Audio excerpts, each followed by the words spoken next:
My father threatened to cut my tuition if I did not kneel at my golden sister's wedding. They thought I was still their useless, struggling daughter. They had no clue I graduated top of my class years ago, made 7 figures, and was about to come back to turn their perfect day into a living nightmare. My name is Zora, and if you have ever been the family scapegoat who became the wolf, hit that like button and subscribe. You are not going to believe what I found in my future brother-in-law's background check. The vibration of my phone against the mahogany desk was the only sound in my corner office. Outside the floor-to-ceiling windows, the New York City skyline was bathed in the golden light of a setting sun, a view that cost more than my parents' entire house in Atlanta. I swirled the ice in my crystal glass, staring at the name flashing on the screen, Marcus Sr. My father. I had not spoken to him in 6 months. The last time we talked, he told me I was wasting my life trying to be an artist, and that I should be grateful he was funding my education. That was the family joke, the lie they told themselves to sleep at night. I picked up the phone, putting it on speaker so I could continue reviewing the forensic audit reports for a multi-million-dollar merger. "Hello, Dad," I said, keeping my voice neutral. "Zora," he barked, skipping any pleasantries. "You need to book a flight to Atlanta, tonight." I paused, highlighting a suspicious transaction on my laptop screen. "I am working, Dad. I cannot just leave." "Working?" He scoffed, the disdain dripping from his voice. "Stacking books at the library is hardly a career, Zora. Listen to me. Bianca's maid of honor just quit. Probably jealous like you always were. Your sister needs you." "Bianca has 6 other bridesmaids," I replied calmly. "Why does she need me?" "Because Preston's family is coming," he hissed. "They are old money, Zora. Texas oil. They expect a certain aesthetic, a hierarchy. Bianca needs someone to handle the dirty work, fixing her train, holding her flowers, making sure her shoes are clean. You know, the things you are actually good at." I felt a cold smile touch my lips. "So you want me to come home to be a servant?" "I want you to come home and be useful for once in your life," he shouted. "And do not think about saying no. If you do not get on that plane, I am cutting you off. No more tuition checks, no more rent assistance. You will be kicked out of that school so fast your head will spin and you will be on the street. Do you hear me? I will destroy your little fantasy life." The silence that filled my office was heavy, but not with fear. It was heavy with irony.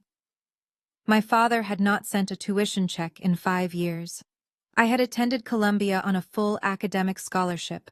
I paid my own rent, bought my own food, and built my own empire. He had been lying to my mother, pretending to support me, while likely spending that money on his own gambling debts or Bianca's designer wardrobe. He was threatening to take away a lifeline that never existed. "You would do that?" I asked, feigning a tremble in my voice. "You would cut my tuition?" "Try me," he growled. "You be at the house by tomorrow morning. And Zora, try to look decent. Do not embarrass us with those rags you wear. Preston's family is elite. They do not need to see our charity case looking like a hobo."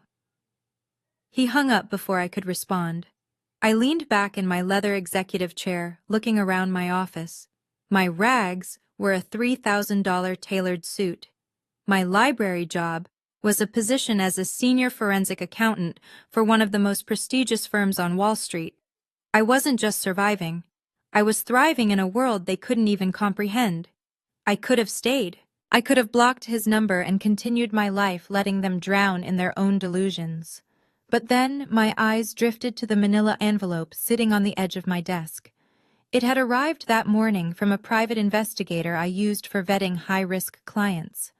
I reached out and opened it. Inside was a comprehensive background check on Preston, my sister's fiancé. The man my father claimed was Texas oil money. I pulled out the first document, a mugshot. Preston wasn't an oil heir. His real name wasn't even Preston. He was a grifter with 3 maxed-out credit cards, a mountain of debt, and 2 other fiancés in different states currently suing him for fraud. He wasn't marrying Bianca for love. He was marrying her because my father had convinced everyone in Atlanta that he was wealthy and Preston was looking for his next mark. It was a perfect storm. My father was broke, pretending to be rich. Preston was broke, pretending to be rich. And Bianca was just vain enough to believe she deserved a fairy tale without checking the price tag. They were walking off a cliff, hand in hand. I looked at the picture of Preston again. He had a smug smile, the kind of smile that said he thought he was smarter than everyone else in the room. He thought he was walking into a gold mine. He had no idea he was walking into a forensic audit. My father wanted me to come home. Fine. He wanted me to kneel. I would bring them all to their knees. I pressed the intercom button on my desk phone. "Sarah," I said to my assistant, "clear my schedule for the week and book the corporate jet for Atlanta. I have a family emergency." "Is everything okay, Zora?" she asked. "Everything is perfect," I replied, staring at the mugshot. "I'm just going home to attend a wedding." I stood up and walked to the window, watching the city lights flicker on. They wanted the useless dependent Zora. They wanted someone to kick someone to make themselves feel superior. I would give them exactly what they wanted. I would dress down. I would keep my mouth shut. I would play the part of the poor relation until the perfect moment. And then, when they least expected it, I would reveal exactly who was paying for this wedding. I grabbed the dossier and shoved it into my bag. The game was on. The flight attendant offered me a warm towel and a glass of vintage champagne as we began our descent into Atlanta. I declined the champagne. I needed a clear head for what was coming. Instead, I went to the lavatory to perform my transformation. Off came the silk blouse and the tailored trousers I wore to board meetings. On went the faded jeans I had kept in the back of my closet for 5 years and a gray hoodie that had seen better days. I scrubbed the expensive makeup off my face, revealing the dark circles I usually concealed with concealer that cost $50 a tube. When I looked in the mirror, the powerful executive was gone. In her place stood Zora, the disappointment, the charity case, the daughter who needed saving. I walked out of the terminal past the drivers holding signs for people who mattered. My phone remained silent. No text asking if I had landed. No call saying they were parked at the curb. Just the cold indifference I had grown up with. I called an Uber, selecting the cheapest option available, and watched the driver frown as I heaved my own heavy suitcase into his trunk. The ride to the suburbs was quiet. I watched the familiar landmarks pass by, the trees getting taller, the gates getting higher. We pulled up to my parents' estate, a sprawling mansion with white columns that screamed old money, even though I knew the mortgage payments were 3 months behind. The iron gates were closed. I punched in the code. I remembered praying they had not changed it. It clicked open. The driveway was lined with luxury cars, likely rented or leased to impress the in-laws. I dragged my rolling suitcase up the steep incline, the plastic wheels clattering loudly against the pavement. The front door was imposing, flanked by 2 massive urns of imported white hydrangeas. I reached for the handle, my heart rate steady, my face a mask of exhaustion. Before I could turn the knob, the heavy wood swung open. It was not a warm welcome. My mother Patricia stood there, blocking the entrance like a sentinel guarding a palace. She was wearing a cream-colored dress that probably cost more than my first car, her hair coiffed into a helmet of perfection. Her eyes scanned me from head to toe, and her lip curled in immediate visceral disgust. "Do not even think about bringing that luggage through here," she hissed, her voice low so the guests inside would not hear. "The floors were just polished this morning. You look like you walked here from the highway. You are tracking dirt everywhere. Go around to the service entrance." I stood there for a second, just looking at her. A part of me wanted to laugh. I could buy this house right now with the bonus check sitting in my bank account. I could hire a cleaning crew to scrub the floors with diamond dust if I wanted to, but I swallowed the urge. I nodded, lowering my head in submission, playing the part I had been assigned since birth. "Yes, Mom," I said softly. I trudged through the mud around the side of the house to the kitchen door. The air conditioning hit me as I stepped inside the service porch. It smelled of expensive catering and desperation. My mother was waiting for me in the kitchen, having cut through the house to meet me. She was tapping her foot impatiently. She walked up to me, invading my personal space, her perfume overpowering the scent of roasting meat. "Look at you," she said, poking my shoulder with a manicured nail. "I hope the city would have thinned you out, but you are still just as heavy as ever. And that skin." She shook her head, clicking her tongue against her teeth. "You are so dark, Zora. You disappear in the shadows. Do me a favor and stay away from Bianca during the photos. You will ruin the aesthetic. We need everything to look light and airy. You are just heavy. You make the whole room look cheap." The words were sharp, honed by years of practice. Once they would have made me cry. Once I would have starved myself for a week just to hear her say I looked nice. Now they just added fuel to the fire burning in my chest. I stared at a spot on the floor, feigning shame. "I will stay out of the way," I mumbled. "Good," she snapped. "Now put that bag in the pantry and start polishing the silverware. The caterers are short-staffed, and I am not paying you to stand around." I turned to drag my suitcase toward the pantry when the swinging door to the dining room pushed open.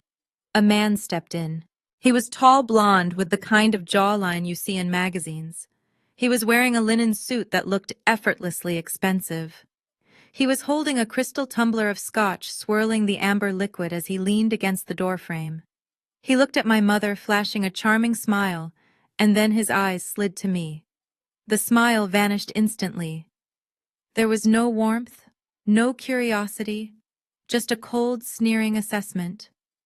He looked at my worn sneakers, my frizzy hair, my cheap hoodie. It was the look a master gives a stray dog that wandered into the yard. "Who is this?" he asked, his voice smooth and deep. "The new help." My mother let out a nervous laugh. "Oh, Preston, darling. No, this is Zora, Bianca's sister, the one I told you about." Preston took a sip of his drink, his eyes never leaving mine. He did not offer a hand. He did not say hello. He just gave a small, dismissive smirk that made my skin crawl. "Ah," he said, looking me up and down like I was a stain on the rug. "The student. Well, try not to break anything. We have a lot of expensive things in this house." He turned his back on me and walked back into the dining room without another word. He thought he was the predator in this house. He had no idea he was standing in the kitchen with the hunter. The dining room was a theater of excess, and my family was putting on the performance of a lifetime. The long mahogany table was set with fine china and crystal, the air thick with the scent of lilies and expensive perfume. I sat at the far end of the table, as far from the head as possible, squeezed between a decorative urn and my aunt's oversized purse. No one had pulled out a chair for me. I had to drag one in from the kitchen myself. At the head of the table sat Preston, flanked by my beaming parents. Next to him was Bianca, radiating a glow that I knew was mostly highlighter and desperation. She was wearing a white silk dress that probably cost more than my first year of college tuition. Her hand resting conspicuously on the table, fingers splayed to catch the light. And there it was, the ring. "Isn't it breathtaking?" Bianca gushed, lifting her hand for the 20th time that evening. 5 carats, flawless. Preston designed it himself. He said only the best for his queen. A chorus of oohs and ahs erupted from the guests. My mother leaned over, practically drooling over the stone. "It is magnificent, darling. Truly fit for royalty. The clarity is just divine." I took a sip of my water, my eyes locking onto the ring. From across the table, under the soft glow of the chandelier, it sparkled fiercely. To the untrained eye, it was a masterpiece. But I wasn't untrained. During my second year at Columbia, I had interned with a forensic accountant who specialized in asset recovery for high-net-worth divorces. I had spent months learning how to spot hidden assets, fake receipts, and counterfeit luxury goods. I narrowed my eyes. A real diamond of that size and cut would have a specific depth, a certain way of bending the light. It would have fire, yes, but also a cold, sharp brilliance. This stone was too bright, too colorful. It threw rainbows like a prism in a kindergarten classroom. It lacked the internal inclusions, the tiny imperfections that even the most flawless diamonds possessed under scrutiny. It was too perfect. It was glass. High-end cubic zirconia set in a band that was probably gold-plated. Preston caught me looking. He raised his glass to me, a smirk playing on his lips.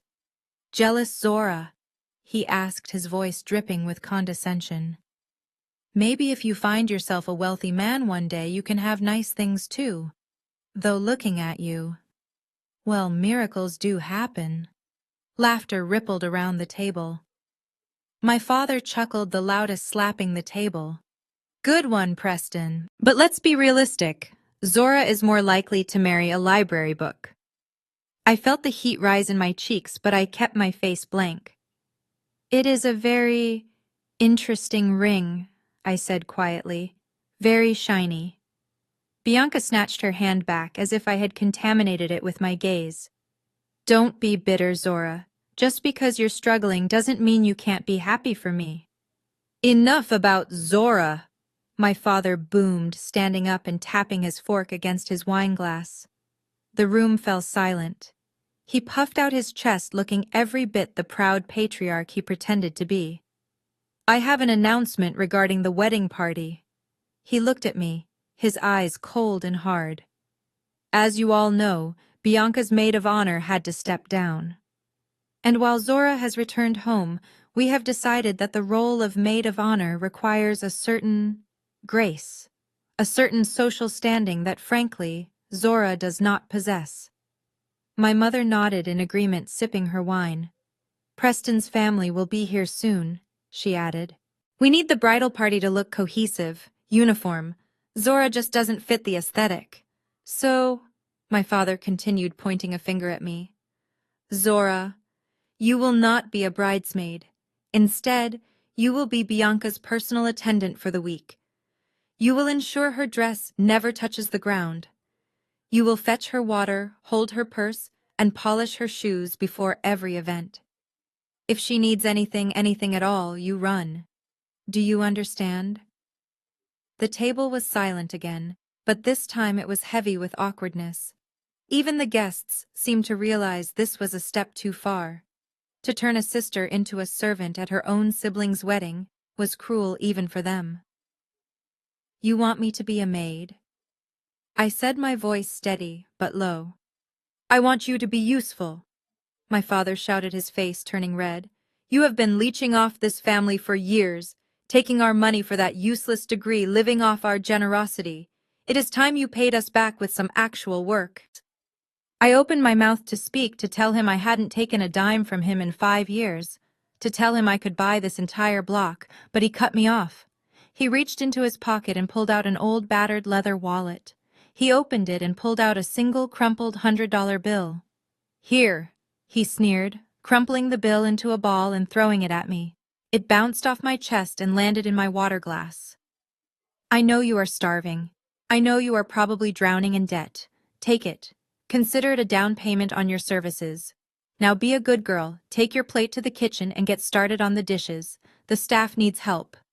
I stared at the soggy bill floating in my water, the symbol of his control, the symbol of his lie. I looked up at him, then at Preston, who was watching with glee, and finally at Bianca, who was too busy admiring her fake ring to even look at me. I stood up slowly. I picked up the glass, fished out the wet money, and placed it gently on the table. "Thank you, Dad," I said, my voice ice cold. "I will get right to work." I turned and walked toward the kitchen, leaving the wet $100 bill sitting next to the fake diamond ring. 2 frauds on one table. And I was the only one who knew the truth. The carpet at Maison de Rêve was plush, thick enough to swallow a high heel, but after 2 hours on my knees, it felt like concrete against my bones. I had spent the entire morning crawling around the pedestal like a spider, adjusting layers of tulle and silk, while my sister Bianca preened in front of the triptych mirror. She was wearing a custom gown that cost more than most people earned in a year, a $30,000 monstrosity of hand-stitched lace and imported crystals. Lower Zora Bianca snapped, not even looking at me, her eyes fixed on her own reflection. "The hem is bunching on the left. Can you not do anything right? I specifically told Dad I needed a professional, not my clumsy sister. I grit my teeth and shifted my weight, suppressing the urge to tell her that my hourly rate as a forensic accountant would bankrupt her in 20 minutes. Instead, I reached for another pin. My fingers were sore, my back was screaming, and the humiliation was a physical weight on my shoulders. I smoothed the fabric, my head bowed, playing the role of the obedient servant to perfection. From the VIP seating area, the sound of a champagne cork popping echoed through the silent salon. Preston was lounging on a velvet sofa, his legs crossed at the ankle, looking bored. He wasn't looking at his future bride. He wasn't marveling at the dress that was supposedly worth a fortune. He was looking at the shop assistant, a young brunette named Chloe, who was refilling his flute. I watched through the reflection in the mirror as Preston leaned in, whispering something that made the girl blush and giggle nervously. He reached out his fingers, grazing her hand, as he took the glass, a linger that was entirely inappropriate for a man getting married in 3 days. He winked at her, a slick, predatory motion that made my stomach turn. He was shopping all right, but not for wedding attire. Bianca turned the dress, swishing loudly. "Did you see that, Preston?" She spun, nearly kicking me in the face. "It is perfect, isn't it?" Preston snapped his attention back, his mask of adoration sliding back into place instantly. "Stunning, babe. Truly. You look like a queen." Bianca beamed, devouring the flattery like oxygen. "I will take it," she announced to the room. "And the veil. And the shoes. Wrap it all up." The mood in the room shifted from tension to frantic activity. The sales associates swarmed, sensing a massive commission. The manager, a man named Antoine, whom I had met years ago during a fraud investigation for a different luxury brand, walked over with the card reader. He didn't recognize me immediately, not in my rags, and with my hair pulled back in a messy bun, kneeling on the floor. Bianca sashayed over to the counter, still in the dress, unable to part with it yet. She reached into her purse and pulled out my father's platinum credit card. She held it between 2 fingers like it was a royal decree and handed it to Antoine with a dismissive flick of her wrist. "Put it all on this," she said, "and add a rush fee. I want the alterations done by tomorrow." Antoine smiled professionally and inserted the chip. The machine beeped, a long, low, angry sound. Antoine frowned and tried again. Another beep. Silence fell over the boutique. The sales assistant stopped folding tissue paper. Preston stopped drinking his champagne. "I am sorry," Miss Antoine said, his voice lowered discreetly. "The card has been declined." Bianca let out a sharp, incredulous laugh. "That is impossible. That is my father's card. There is no limit. You obviously have a broken machine. Run it again." Antoine, ever the diplomat, swiped the card manually. "Declined. Do you know who we are?" Bianca shrieked, her face turning a mottled red. "We are the Davises. This is a mistake. Your system is trash. Fix it." She was making a scene. A loud, embarrassing nouveau riche scene. Preston stood up, checking his watch, looking suddenly ready to bolt. He wasn't going to step in. He didn't have a dime to his name. I stood up, brushing the lint off my knees. This was it. The house of cards was trembling. My father had maxed out his credit to keep up appearances, and now his golden child was about to be kicked out of a bridal salon. I walked over to the counter. Bianca was berating the poor girl at the register, now accusing her of incompetence. "Excuse me," I said softly, stepping between my screaming sister and the manager. Bianca whirled on me. "What do you want, Zora? Can you not see I am dealing with idiots?" I looked at Antoine. His eyes met mine, and I saw the flicker of recognition. He remembered. He remembered the quiet woman who had audited his books and saved his company from an embezzling partner. He remembered the Centurion black card I had used to pay for a celebratory lunch. I reached into the back pocket of my worn-out jeans and pulled out a sleek black metal card. It was heavy, cold, and screamed unlimited power. I slid it across the glass counter, keeping my hand over it so Bianca couldn't see the name embossed on the front. "Dad gave me the emergency corporate card this morning." I lied, my voice steady. "He said the platinum one might have a fraud hold on it because of the travel bookings. Use this one." Bianca stopped screaming.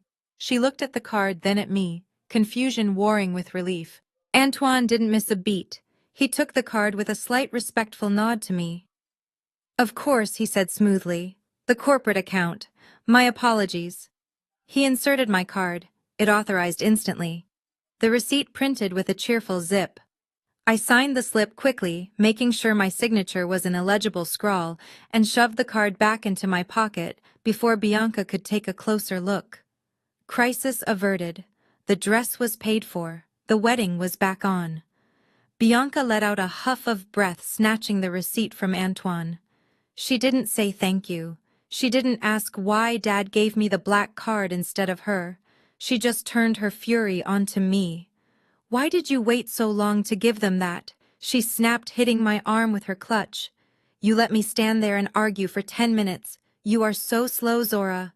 You almost gave me a heart attack. God, you are useless." I looked at her, then at Preston, who was exhaling a breath of relief, safe in the knowledge that the money tap was still flowing.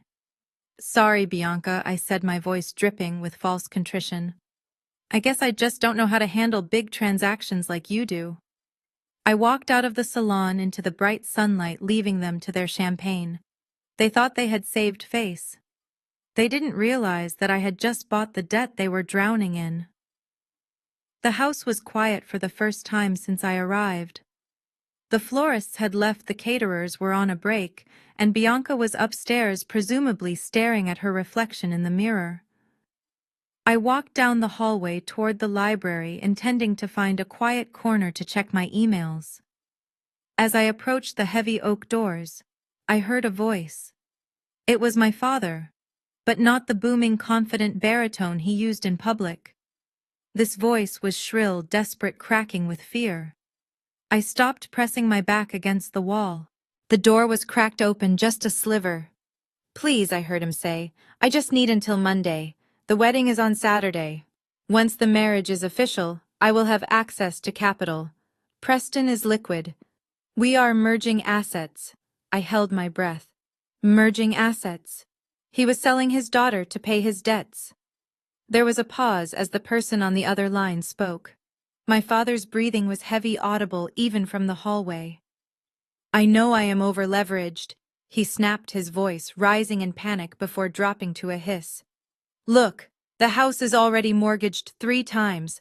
I cannot squeeze another dime out of the equity. I went to the guys in Buckhead, the ones you recommended. They gave me $50,000 at 40% interest, just to cover the venue. If you pull the plug now, everything collapses. The checks will bounce. The vendors will walk. I will be ruined. 40% interest." My father wasn't just broke. He was swimming with sharks. He had leveraged everything: the house, his reputation, probably even his life insurance, on the gamble that Preston was rich enough to bail him out. It was a Ponzi scheme built on wedding cake and lies. I leaned closer, trying to hear the response, but the floorboard beneath my foot let out a traitorous creak. The silence in the library was instant. Then footsteps, fast and heavy. The door yanked open. My father stood there, his face gray and sweating, his tie loosened. He looked wild. When he saw me, the fear in his eyes instantly calcified into rage. He grabbed my arm, his fingers digging into my bicep, and yanked me into the room, kicking the door shut behind us. "How long have you been standing there?" he demanded, shaking me. "What did you hear?" I pulled my arm free, rubbing the spot where his fingers had left marks. "I heard enough, Dad. 3 mortgages, loan sharks. You are betting everything on a man who does not have a job." His face turned a mottled purple. "You shut your mouth. You do not know what you are talking about. Preston is an investment. This family needs this alliance. And you are always lurking, always watching." He stepped closer, backing me against the desk. "You are a curse, Zora. Do you know that ever since you came back, things have been going wrong? The cards declining, the stress. You bring bad luck with you like a plague. You are a jinx, a black cloud over this family." The words were meant to wound, to make me feel small and guilty, just like when I was a child. But I wasn't a child anymore. I looked him in the eye, my expression calm. I am not the one who spent money I did not have, I said quietly. I am not the one lying to everyone. The slap came out of nowhere. It was a sharp, stinging blow across my cheek that knocked my head to the side. My ear rang. I tasted copper in my mouth. He stood there breathing hard, his hand still raised. For a second he looked shocked at his own violence. Then his eyes hardened again. "Get out of my sight," he whispered. "Go clean the bathrooms. Do something useful for once. If I hear you breathing too loud, I will throw you out on the street." I touched my cheek. It was throbbing. I looked at him one last time, memorizing the desperation and cruelty etched into his face. "I will go," I said. I turned and walked out of the library, down the hall, and out the back door into the garden. The air was humid and thick. I walked until I was hidden behind a row of hedges, away from the house, away from the lies. I pulled my phone from my pocket. My hands were shaking, not from fear but from adrenaline. I dialed a number I knew by heart. Sarah answered on the first ring. "Zora, is everything okay?" I took a deep breath, the taste of blood still on my tongue. "Sarah, I need you to execute a purchase order immediately. What are we buying? Stocks, bonds?" "No," I said, staring back at the white mansion that was rotting from the inside out. "I want you to buy debt, specifically the debt of Marcus Davis Sr. Contact the bank holding the mortgages. Contact the private lenders. Use the shell company we set up for the acquisition last year. I do not care what it costs. Offer them a premium if you have to." There was a pause on the line. "You want to buy your father's debt?" "I want to own it," I said, my voice cold as ice. "I want to be the only person he owes money to in this world. I want to hold the deed to that house, the lien on his car, and every single IOU he has signed. Get it done by tomorrow morning. I want to be his sole creditor before the wedding march starts." "Understood," Sarah said, her professional tone masking her surprise. "I will get the team on it now." I hung up the phone. My cheek still stung, but the pain was distant now. My father thought I was a jinx. He thought I was bad luck. He was right. I was the worst luck he had ever had. He had just slapped his new landlord. I rubbed the red mark on my cheek, where my father had slapped me, the stinging sensation fueling a cold, hard resolve in the pit of my stomach. I needed air. I needed to get away from the suffocating scent of lilies and desperation that permeated the house. I wandered deeper into the garden, past the manicured hedges and the stone fountain that had not worked in a decade. The estate was vast, a remnant of a time when my family actually had money, but the further back you went, the more the neglect showed. Weeds choked the rose bushes, and the paint was peeling off the gazebo. I smelled it before I saw him. It was the acrid chemical stench of a cheap cigarette. Not the imported Cuban cigars my father liked to parade around with to signal his status, but the kind of tobacco sold in gas stations. I slowed my pace, moving silently across the damp grass. Preston was leaning against the trellis of the back patio, hidden from the view of the main house. He had shed his suit jacket and rolled up his sleeves, revealing a tattoo on his forearm that he usually kept covered. It looked like prison ink, faded and jagged. He was holding a phone to his ear, his posture slouched and aggressive, nothing like the stiff, aristocratic bearing he maintained in front of my parents. "Yeah, Rico. I am telling you, it is a lock," he said into the phone. His voice was different. The refined mid-Atlantic drawl was gone, replaced by a rough, street-smart cadence that sounded like it belonged in a dive bar, not a country club. "These people are total marks. The old man is so desperate to look rich, he would sign over his kidney if I asked nicely." I stepped closer, hiding behind a large oak tree. "No, do not worry about the timeline." Preston continued, taking a long drag from his cigarette and flicking the ash onto my mother's prized azaleas. "The wedding is Saturday. I just have to play the part for 48 more hours. The sister is a moron. She thinks I am Prince Charming. She literally drooled over the glass ring I gave her.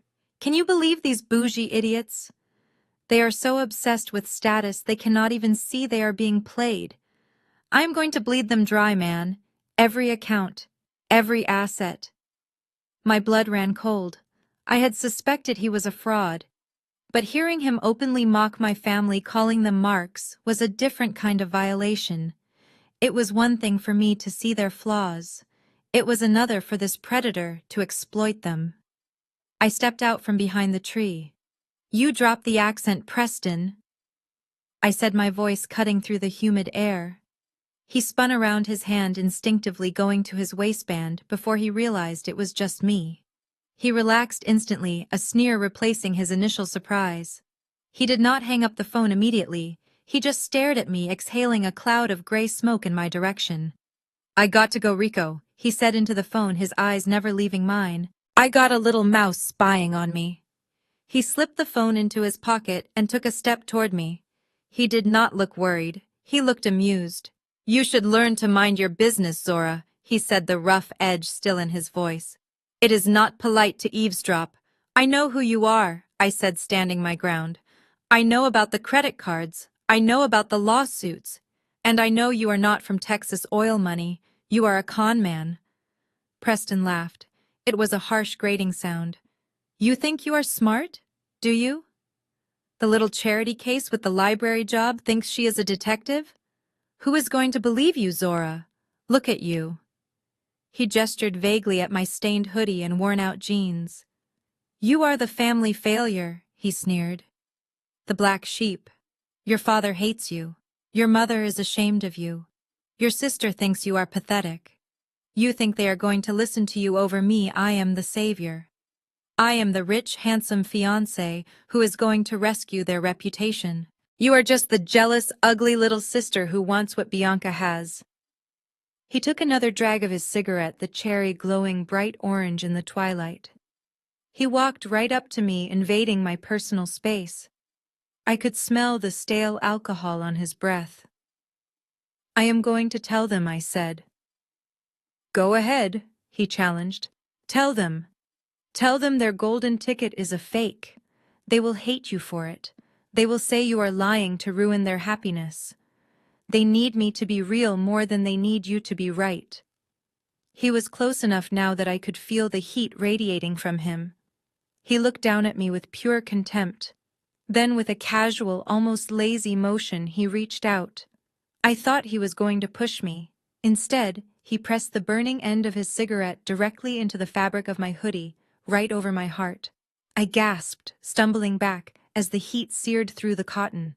He twisted it, grinning as the fabric smoldered.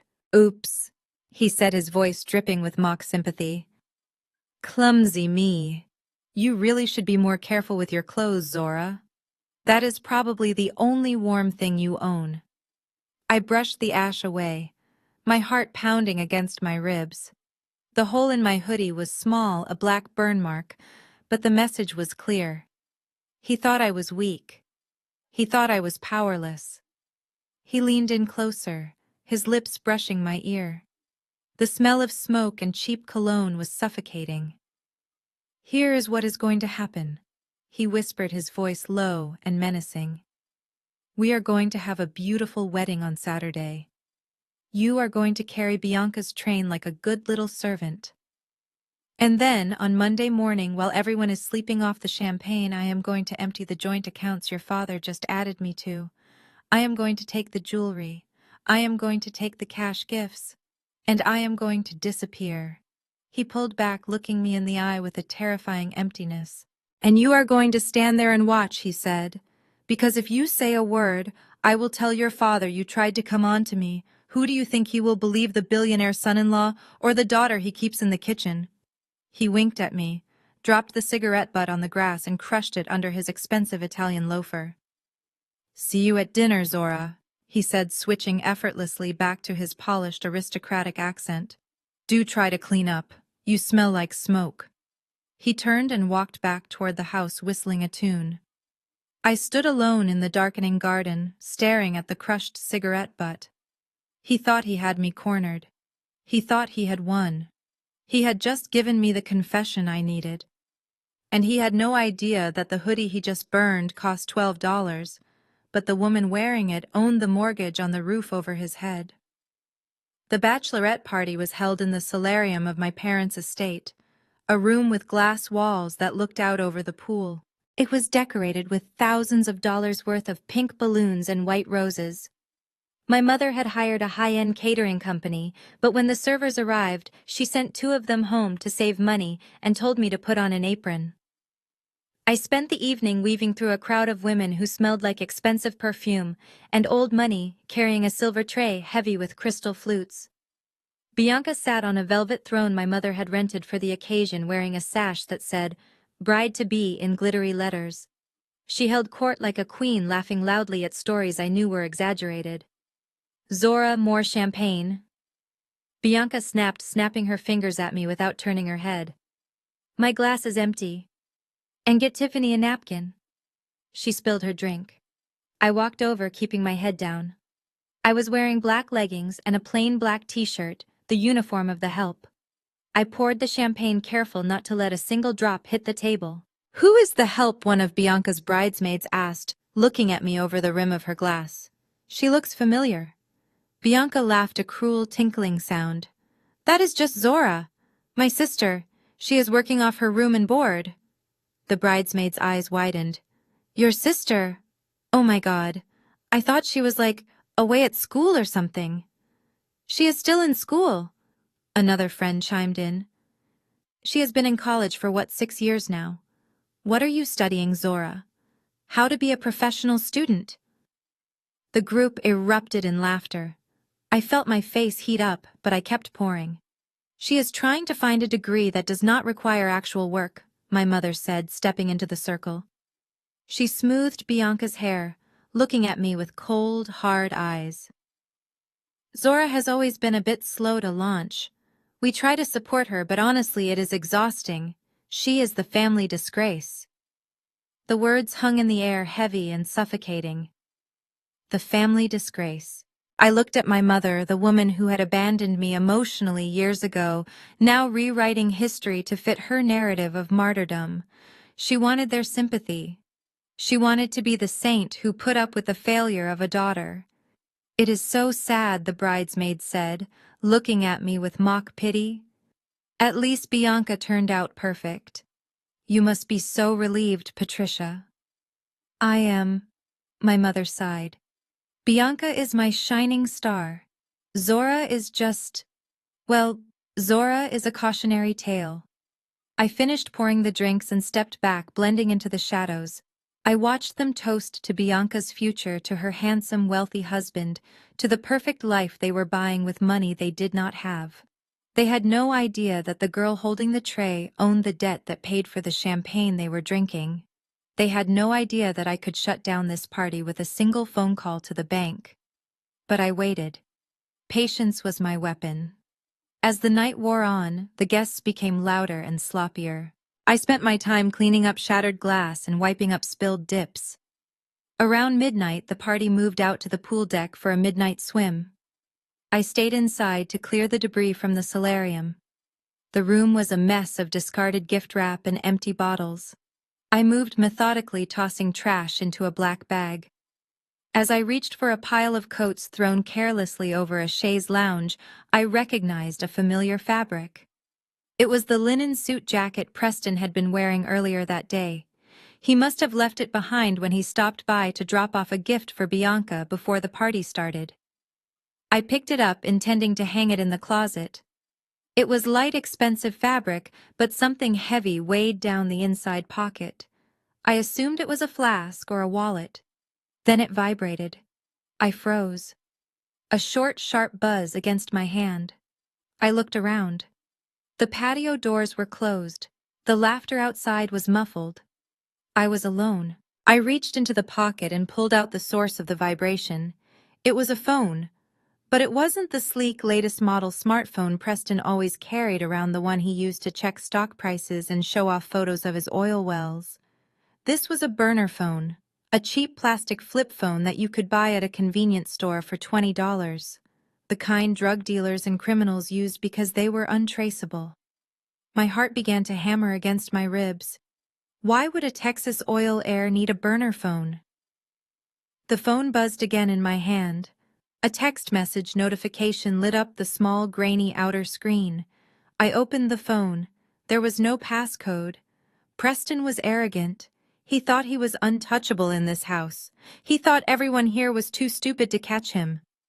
I looked at the screen. The message was from a contact saved simply as R. It read, "The wife in Vegas is asking questions. She knows you are in Atlanta. You need to wire the cash and ghost the new girl by Monday, or I am giving her your location." I stared at the glowing blue text. The wife in Vegas. Preston wasn't just a con man, he was a bigamist. He was still married. I scrolled up. There were dozens of messages about wire transfers, messages about fake IDs, messages mocking Bianca for being an easy mark. There were photos of bank account numbers and routing codes. This wasn't just a background check anymore. This was the smoking gun. This was the evidence that would send him to prison for a decade. I pulled out my own phone and started taking pictures of every single message. My hands were steady now. The anger was gone, replaced by the cold, clinical precision of a forensic accountant closing a case. I heard the patio door handle rattle. Someone was coming in. I snapped the burner phone shut and shoved it deep into the pocket of my jeans. I threw Preston's jacket back onto the pile of coats just as the door slid open. Bianca stumbled in, wrapped in a towel, shivering and laughing. "Zora," she slurred, spotting me. "Get me a water. And find Preston's jacket. He said he left it in here. He needs his cigarettes." I turned to her, my hand resting over the pocket where the burner phone lay hidden against my hip.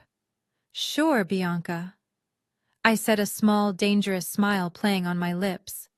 "I will find it for you." I picked up the jacket and handed it to her. She didn't notice that it was lighter. She didn't notice the weight that was missing. She just grabbed it and stumbled back outside to her fake life. I touched the cheap plastic phone in my pocket. I had everything I needed. The audit was complete. Now it was time for the execution. I sat in the dim light of the storage closet my parents called a guest room, the hum of my laptop the only sound in the suffocating silence. My arm throbbed where Bianca had scratched me, a thin line of blood drying on my skin. I didn't wipe it away. It was a receipt, a physical record of their delusion. I looked at the shattered remains of the burner phone on the floor. Bianca thought she had destroyed the evidence. She thought breaking the plastic casing meant the truth was gone. She didn't understand the cloud. She didn't understand digital footprints. She didn't understand that I had already mirrored the entire device before she even stormed in. I opened the folder on my laptop. The Nevada wife. Her name was Sarah. I ran a quick search. She had an active restraining order against a man named Gary Miller. Gary looked exactly like Preston, just without the highlights and the spray tan. The Florida wife. Linda. A wealthy widow. She was currently suing Gary Miller for draining her retirement fund. And then, there was the text thread with Rico. It wasn't just about money. It was about identity theft. Preston Gary was using my father's social security number. He wasn't just going to steal the house. He was going to destroy my father's credit score so thoroughly that he wouldn't be able to buy a pack of gum for the next decade. My father's words echoed in my head. "You are no longer my daughter." He wanted to cut me off fine. I would cut him off. I would cut him off from his debt. I would cut him off from his delusions. I would cut him off from the financial ruin he was sprinting toward. I pulled up the credit report I had run on my father earlier that week. It was worse than I thought. He hadn't just mortgaged the house, he had taken out loans in my name. My breath hitched. I scrolled down the list. 3 credit cards opened 5 years ago. A personal loan for $50,000. All in the name of Zora Davis. All maxed out. All in default. That was why he never sent tuition. He wasn't just withholding money. He was stealing my future to pay for his present. He had used my clean credit history, the one I had built by paying my own bills since I was 18, to fund his country club lifestyle. He had tanked my credit score. If I hadn't been monitoring my own finances through my firm's advanced security systems, I might not have noticed until I tried to buy a house. The anger that had been simmering in my gut turned into something colder, something lethal. This wasn't just about them being mean. This was a felony. Identity theft. Fraud. I picked up my phone and dialed a number. "James," I said when my lawyer answered. "It is Zora. I need you to file an emergency injunction, and I need you to contact the FBI's fraud division. I have a case for them." "Is this about the merger?" James asked, confused. "No," I said, staring at the locked door. "This is personal. I need you to prepare a packet. Identity theft, wire fraud, bigamy, and I need a team of private security at the Davis estate on Saturday morning, armed." "Zora, what is going on?" "I am planning a wedding gift," I said. "Just be ready." I hung up. I spent the rest of the night working. I didn't sleep. I didn't eat. I built the presentation. I organized the slides. I synced the audio clips. I prepared the visual aids. Saturday morning arrived with a bright, mocking sunshine. My mother unlocked the door at 6 a.m. She threw a garment bag at me. "Put this on," she commanded, "and fix your hair. You look like a witch. The makeup artist is here for Bianca. You can use whatever she throws away." I unzipped the bag. It was a dress. A shapeless, mud-brown sack that looked like it was made of burlap. It was the ugliest thing I had ever seen.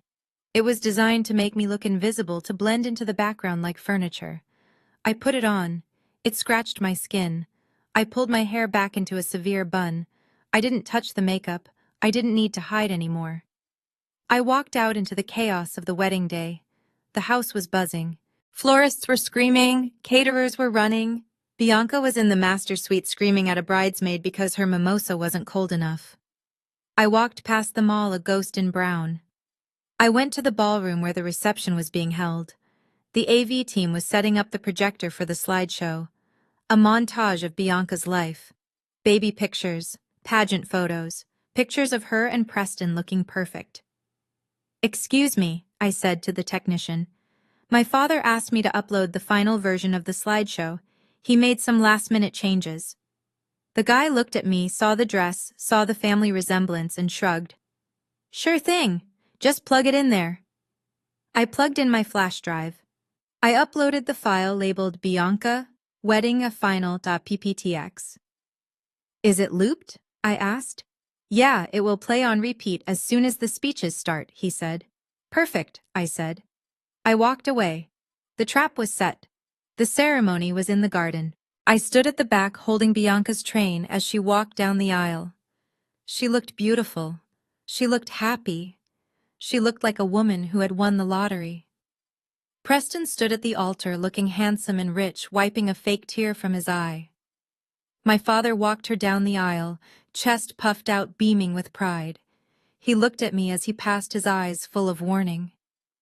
"Behave," his look said. "Or else." I smiled back. A genuine smile.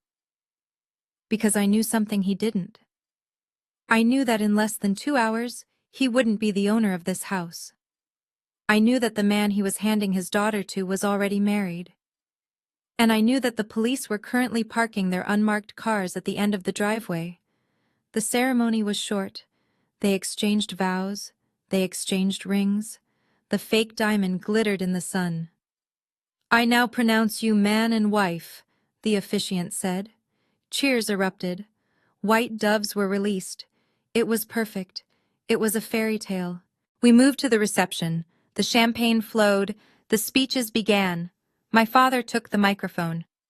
"I just want to say," he began, his voice thick with emotion and scotch, "that this is the proudest day of my life. Bianca, you are my shining star. And Preston's son, welcome to the family. You are the son I always wanted." He didn't look at me.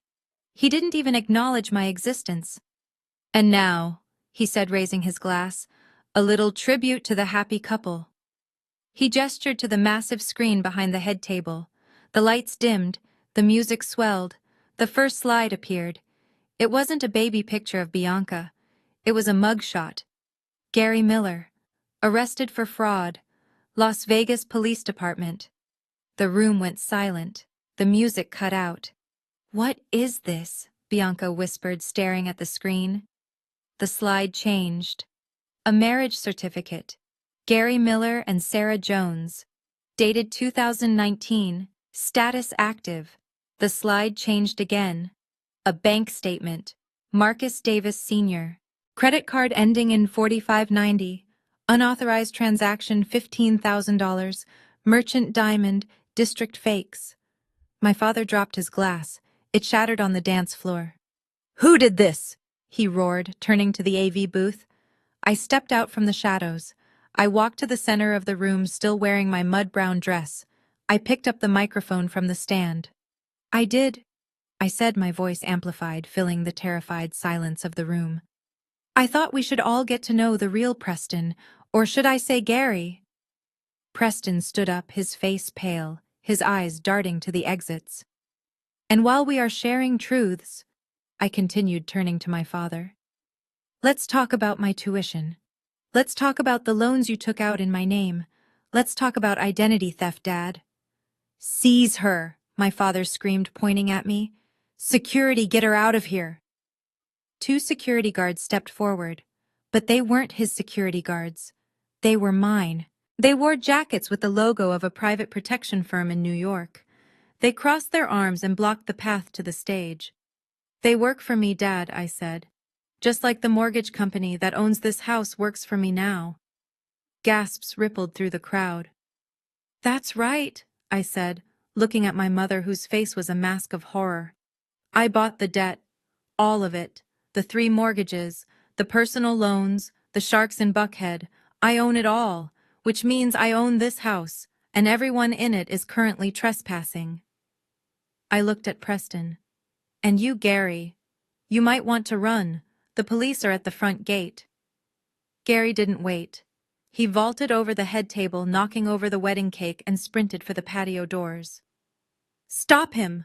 Bianca screamed, but it was too late for her, and it was too late for them. The fairy tale was over. The nightmare had just begun. I sat on the edge of the lumpy mattress in the guest room, my laptop screen the only source of light in the suffocating darkness. The burner phone in my pocket felt heavy, but my mind was racing with a different kind of dread. Preston was a con man, but my father was a desperate man, and desperate men eat their young. I navigated to the National Credit Bureau portal. My fingers hesitated over the keyboard. I had always prided myself on my financial independence. I paid my bills early. I had 0 debt. I expected to see a pristine score of 800. I pressed enter. The screen refreshed, and the breath left my lungs in a sharp, painful gasp. The number staring back at me was 420. Red flags littered the page like bullet holes. There were 5 credit cards maxed out to their limits. There was a personal loan for $50,000 taken out 3 years ago, currently in default. There was a lease on a luxury SUV that had been repossessed last winter. I clicked on the details. The dates lined up perfectly. The first card was opened the week I left for Colombia. The personal loan was taken out the month Bianca decided she needed a new wardrobe for her debutante ball. My father had not just refused to pay my tuition. He had stolen my identity. He had used my social security number to fund his delusions of grandeur while I ate instant noodles and worked double shifts. I slammed the laptop shut and stood up. The rage was not hot anymore. It was cold. It was absolute. I walked out of the room and down the hall. I found my mother in the laundry room steaming the silk sash of Bianca's rehearsal dinner dress. She looked up, annoyed at the interruption. "What do you want, Zora?" she snapped. "I told you to stay out of sight until we need you for the cleaning." I held up my phone, showing her the credit report. "Did you know about this?" I asked, my voice deadly calm. "Did you know Dad used my social security number to take out loans? Did you know he destroyed my credit to buy cars he could not afford?" My mother glanced at the screen and then shrugged, returning her attention to the steamer. "Of course I knew," she said casually, as if we were discussing the weather. "Your father needed the liquidity. The business was going through a rough patch, and we had a reputation to maintain. We could not let the club membership lapse. You were not using your credit anyway. You were just a student. I stared at her, unable to comprehend the level of entitlement. You committed fraud, I said. You stole from your own daughter. You ruined my financial future to pay for country club dues. My mother let out a sigh of exasperation. Stop being so dramatic, Zora. It is your duty to help this family. We raised you. We put a roof over your head for 18 years. This is the least you could do. Besides, she looked me up and down with that familiar sneer. It is not like it matters. What does a librarian need a good credit score for? You are never going to buy a house. You are never going to start a business. You are a failure, Zora. Your credit score just matches your reality. Now get out of my way. Bianca needs this sash. She brushed past me, bumping my shoulder without a second thought. I stood there alone in the laundry room, listening to her heels click away down the hall. She did not feel guilt. She did not feel shame. She honestly believed that I existed solely to be consumed by them. They had taken my childhood, they had taken my confidence, and they had tried to take my future. I looked at the credit report one last time. Failure. That was what she called me. I put the phone in my pocket. I was done asking for answers.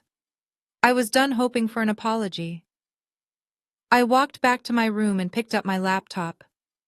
I dialed the number for the head of legal at my firm in New York. It was time to initiate the scorched earth protocol. They wanted to see a failure. I would show them exactly what happens when the bank forecloses on their entire life.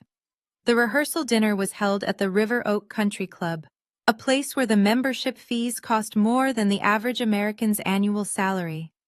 The room was draped in white silk and illuminated by thousands of fairy lights, creating an atmosphere of ethereal, expensive perfection. I sat at a small round table near the kitchen door, squeezed in next to the children's entertainer and the photographer's assistant. My mother had made it very clear that my presence was tolerated only because Preston's mother had asked about the other sister. I watched as the guests filed in, men in tuxedos and women in designer gowns, their jewelry glittering under the chandeliers. They were the elite of Atlanta, the people my parents desperately wanted to be the people they were bankrupting themselves to impress.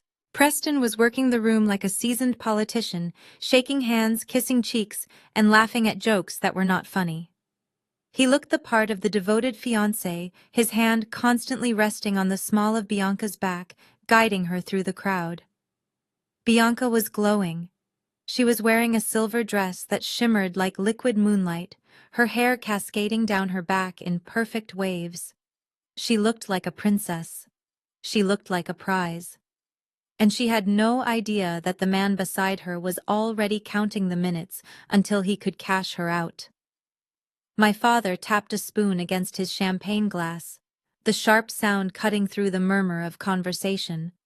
He stood at the head table, his chest puffed out, a smile plastered on his face that did not quite reach his eyes. "Welcome, everyone," he boomed, his voice echoing slightly in the large room. "Thank you for joining us to celebrate the union of two incredible families. Tonight, we honor love, we honor tradition, and we honor the future." He raised his glass to Bianca. "To my daughter, Bianca, my pride and joy. From the moment she was born, I knew she was destined for greatness. She has always been the light of our lives, the perfect example of grace and beauty. And now she has found a man worthy of her. Preston's son, welcome to the family." Applause rippled through the room. Preston smiled modestly, nodding his head. My father continued, his gaze drifting over the crowd until it landed with unerring precision on me. His smile faltered for a fraction of a second, then returned sharper and colder than before. "It is not easy raising children in this world," he said, his voice taking on a performative tone of weary wisdom. "You try to give them everything. You try to guide them. But sometimes, despite your best efforts, you have one who just struggles. One who cannot quite find their footing. one who remains a burden long after they should have flown the nest. The room went quiet. People shifted in their seats, sensing the shift in tone. "My other daughter Zora is here tonight," he said, gesturing vaguely in my direction without looking at me. "We love her, of course. But let this be a lesson to all the young people here. Success is not given, it is earned. Bianca earned her place at this table. Zora, well, Zora is still finding her way. We continue to support her financially, of course, because that is what family does. We carry the weight even when it gets heavy, even when it costs us our retirement, even when it feels like throwing money into a black hole." A few people chuckled nervously. Most just looked down at their plates. I felt the heat rising in my neck, but I did not look away. I stared straight at him, my face a mask of stone. He was publicly shaming me.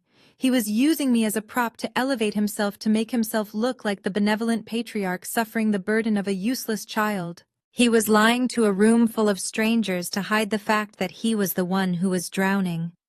He was the one who had stolen my identity. "But we are not here to talk about disappointments," he said, dismissing me with a wave of his hand. "We are here to talk about triumphs. To Bianca and Preston, may your life be as beautiful as you are." The toast ended. The guests drank. The music started again. I sat there, my hands folded in my lap, feeling the weight of the burner phone in my pocket and the knowledge of the devastating truth in my mind. He thought he had crushed me. He thought he had put me in my place. I pulled out my phone and opened the secure messaging app I used for work. I typed a single message to the head of my legal team in New York. "Are the assets secured?" I wrote. A moment later the reply came through. "All set. The liens are active. The foreclosure notice is prepared. We are ready to serve him tomorrow morning at the ceremony." I looked up at the head table. My father was laughing, clapping Preston on the back. Bianca was sipping champagne, oblivious to the fact that her ring was glass and her husband was a fraud. "Ready when you are," I typed back. "Let the show begin." I put the phone away and took a sip of water. The bitterness of the moment tasted like victory. Tomorrow the music would stop. Tomorrow the lights would come on. And tomorrow everyone in this room would see exactly who was carrying whom. The waiter was balancing a tray of vintage red wine, navigating the crowded tables with the grace of a dancer. I watched him approach, admiring his skill, until he passed the head table. Preston was standing there holding court. As the waiter moved by, I saw it happen in slow motion. Preston did not stumble. He did not lose his balance. He looked right at me, locked eyes, and deliberately extended his polished leather shoe into the waiter's path. The crash was deafening. The tray tipped, gravity taking over, and a cascade of dark crimson liquid arced through the air. It did not hit the floor. It hit me. The cold wine soaked through the fabric of my dress, instantly drenching my hair, my face, and the tablecloth in front of me. The glass flutes shattered against the chair, sending shards skittering across the parquet floor. Silence slammed into the room. I sat frozen, the wine dripping from my chin like blood, the cold seeping into my skin. "Oh my God!" Preston gasped, his voice loud and theatrical. He rushed over, grabbing a napkin but making no move to actually help. "I am so sorry. That waiter came out of nowhere. Are you okay, Zora? You look like a crime scene." He leaned in close, pretending to dab at the tablecloth, but his lips curled into a sneer that only I could see. "Now you really look like trash," he whispered. "Maybe you should go sleep in the barn with the other animals." I expected my mother to express concern. I expected my father to ask if I was cut. Instead, Patricia stood up, her face twisted in fury. "Zora!" she shrieked, pointing a shaking finger at me. "Look what you have done! You have ruined the tablecloths. You have ruined the mood. Can you not go one single hour without causing a scene? You are a stain on this family, literally." "It was an accident," a guest murmured nearby, but my mother ignored them. "Get out," she hissed at me. "Get out of my sight before you ruin anything else." You are doing this on purpose to spite your sister. You are jealous, and you are petty, and you are disgusting. You have spoiled the entire evening." I looked over at Bianca. She was not horrified. She was laughing. She had her phone out, the flash blinding me as she snapped a photo. "This is going on the story," she giggled, typing furiously. Caption: "When the ugly stepsister tries to crash the ball. Hashtag disaster. Hashtag wedding vibes." The wine was cold, but my blood was boiling. This was it. This was the final indignity. They did not see a human being. They saw a punching bag. I stood up slowly. I did not wipe the wine from my face. I did not wring out my dress. I let the red liquid drip onto the pristine white carpet, leaving a trail of destruction. I looked at my mother, whose face was purple with rage. I looked at Bianca, who was filtering my humiliation for her followers. And then I looked at Preston. He was smiling that arrogant predator smile. He thought he had won. He thought he had broken me. I walked up to him, invading his personal space until I was inches from his face. The smell of the expensive wine on my clothes mixed with the scent of his fear, which was starting to seep through his cologne. "I am not going to clean this up," I said, my voice low and steady, carrying through the silent room. "And I am not going to leave. But I want you to remember this moment, Gary."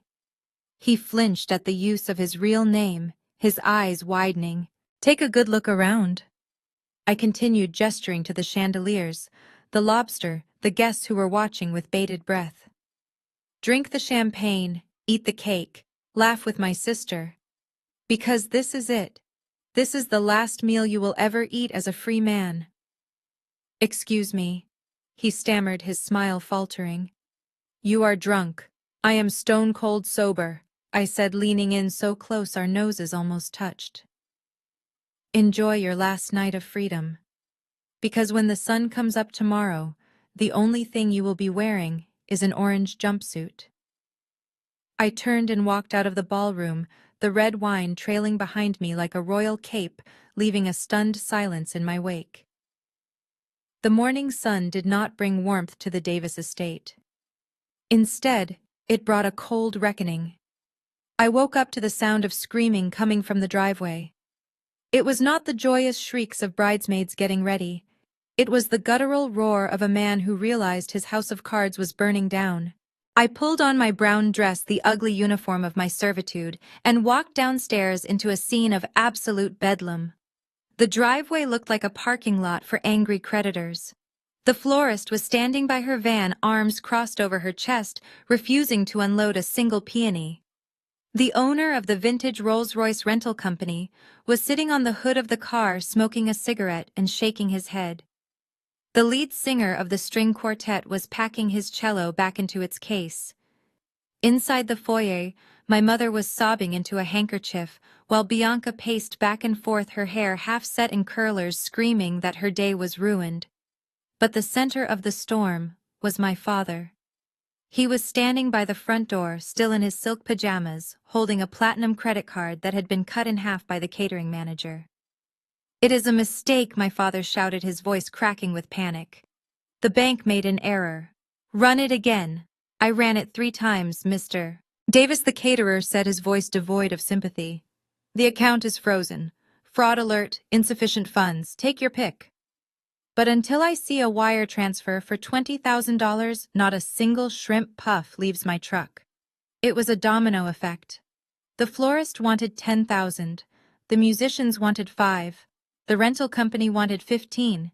They all wanted cash, and they wanted it now. My father looked around the room, his eyes wild. He saw Preston, but Preston was conveniently absent, probably hiding in the bathroom pretending to be sick. Then he saw me. He did not see a daughter. He saw a scapegoat. He saw a last resort. He stormed over to me, grabbing my arm with a force that made me wince. He dragged me into the kitchen, away from the prying eyes of the vendors, and slammed me against the refrigerator. "You did this," he hissed, spittle flying from his mouth. "I do not know how, but you jinxed this. You and your bad energy." I looked at him calmly. "I did not do anything, Dad.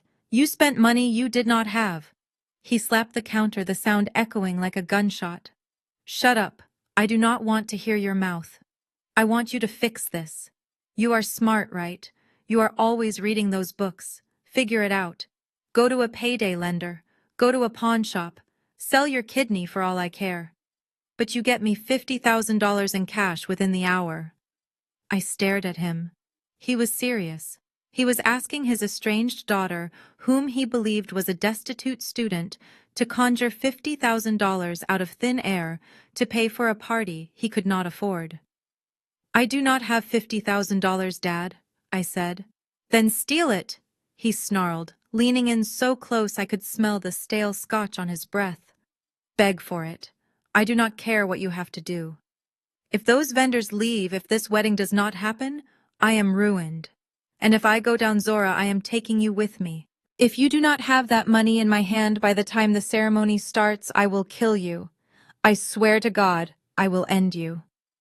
The threat hung in the air, heavy and real. He meant it. He was a desperate animal trapped in a cage of his own making. He would hurt me to save his pride. I looked into his eyes, searching for a trace of the father who used to push me on the swings. But he was gone, consumed by greed and image. Okay, I said softly. He blinked, surprised by my sudden capitulation. Okay, what? I will take care of it, I said, my voice steady. I will make a call. I know some people. He let go of my arm, stepping back with a sneer. I knew you were holding out on me. You always were a sneaky little liar. Make the call, and do not make me wait. He stormed back out to the foyer to beg the florist for 10 more minutes. I stood alone in the kitchen. I pulled out my phone. I did not call a loan shark. I did not call a bank. I dialed the number for the head of the private security firm I had retained. We are green, I said into the phone. The target is hostile. I need full containment. Lock down the perimeter. No one leaves until I say so. I hung up and walked to the window. 2 black SUVs turned into the driveway, blocking the exit. 4 men in dark suits stepped out, earpieces in place, moving with military precision. My father thought I was calling for a lifeline. He didn't realize I was calling in the executioners. I smoothed the skirt of my ugly brown dress. It was time to get married. The garden was a suffocating maze of white roses and gold-painted chairs that had been arranged with military precision. My father had somehow managed to keep the vendors from leaving, likely by promising them the deed to a house he no longer owned, or perhaps by threatening them with lawsuits he could not afford. The guests were fanning themselves with program cards, their faces shiny with sweat and judgment. They were here for the spectacle, and my family was determined to give them one. I stood in the shadow of the trellis, my brown dress blending into the wood, watching the circus unfold. Bianca was waiting at the head of the aisle, hidden from the guests by a large floral arrangement. She looked ridiculous. Her dress was a blinding explosion of crystals and layers that swallowed her frame. It was meant to look regal, but it just looked heavy and desperate, like a costume jewelry display case that had exploded. She was sweating, her makeup starting to cake around her nose, but she held her head high, convinced she was the envy of every woman in Atlanta. My mother appeared out of nowhere, her hand clamping onto my shoulder like a vice. She leaned in close, her breath smelling of mints and anxiety. "Zora, listen to me," she hissed. "We made a change to the procession. Preston wants the entrance to look royal, like a coronation. When the music starts, you are not just going to walk behind her. You are going to kneel. You are going to crawl behind her, holding the hem of the dress so it looks like it is floating on air. Do not stand up until she reaches the altar. Do you understand?" I stared at her. They wanted me to crawl. They wanted the forensic accountant who had just purchased their debt to crawl on the ground like a dog in front of Atlanta society. It was the ultimate humiliation. It was designed to put me in my place, literally beneath them, while they ascended to their fake throne. "Why stop there?" I asked, my voice flat. "Should I lick the pavement clean for her too?" "Do not be smart with me," my mother snapped, digging her nails into my skin. "You will do it, because you are lucky to even be in the frame. You are the shadow Zora. Bianca is the light. Now get down. She shoved me toward the back of the dress. I stumbled but caught myself. I looked at the heavy lace train. It was intricate, delicate, and undoubtedly expensive. I looked at Bianca's back. She was twitching with impatience, checking her reflection in her phone screen one last time. She did not even turn to look at me. She just assumed I would obey. She assumed I was already on my knees. The string quartet began to play the opening notes of the wedding march. The guests stood up, craning their necks. My father walked up to Bianca, offering his arm. He looked nauseous, his eyes darting around as if he expected the repo men to jump out of the bushes. He probably did. "Okay, let us go," Bianca whispered loudly. "Zora, pick it up. Do not let it drag." I reached down and took the fabric in my hands. It felt heavy and rough against my skin. I gripped it tightly. I did not kneel. I planted my feet firmly on the stone pathway. The music swelled. Bianca took her first step, a grand sweeping motion intended to glide her down the aisle. My father stepped with her. I did not move. I held the train. I wrapped the expensive lace around my fist like a rope. I dug my heels into the ground. Bianca took a second step, expecting the fabric to follow. It did not. The tension in the dress pulled taut instantly. She faltered, her head snapping back as the resistance caught her. She tried to pull forward, annoyed, thinking I was just being slow. "Move, Zora!" she hissed under her breath, still smiling for the crowd. I looked at the back of her head. I looked at the guests waiting for the princess. And I made my choice. I yanked. I pulled back with every ounce of strength in my body. The sound was sickeningly loud. It sounded like a sail tearing in a hurricane. A long, jagged, ripping noise that cut through the music and echoed off the garden walls. The seam at the waist of the dress gave way. The fabric shredded. The entire back panel of the skirt tore away from the bodice, exposing the structural lining and the corset beneath. Bianca screamed. It was not a delicate gasp. It was a full-throated shriek of horror. She spun around, tripping over the tattered remains of her gown, nearly dragging my father down with her. The guests gasped in unison. The music screeched to a halt.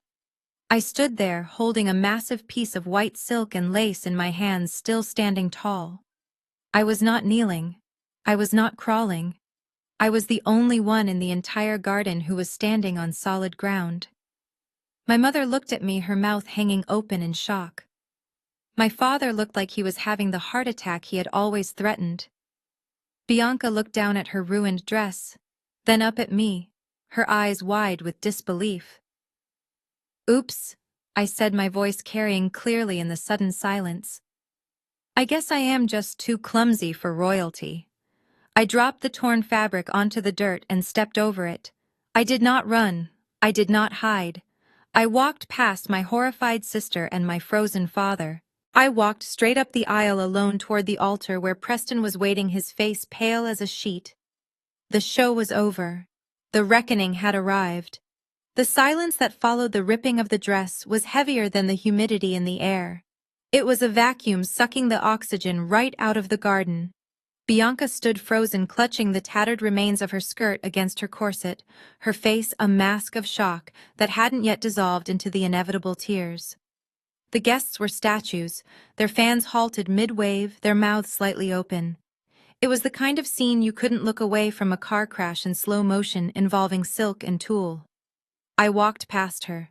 I didn't look down at the ruin I had created. I kept my eyes fixed on the altar where Preston stood. He looked like a man facing a firing squad, his tan suddenly looking sickly and gray against his white collar. He knew that the ripping of the dress was just the opening act. He knew the main event was coming, and he was the target. My father broke his paralysis first.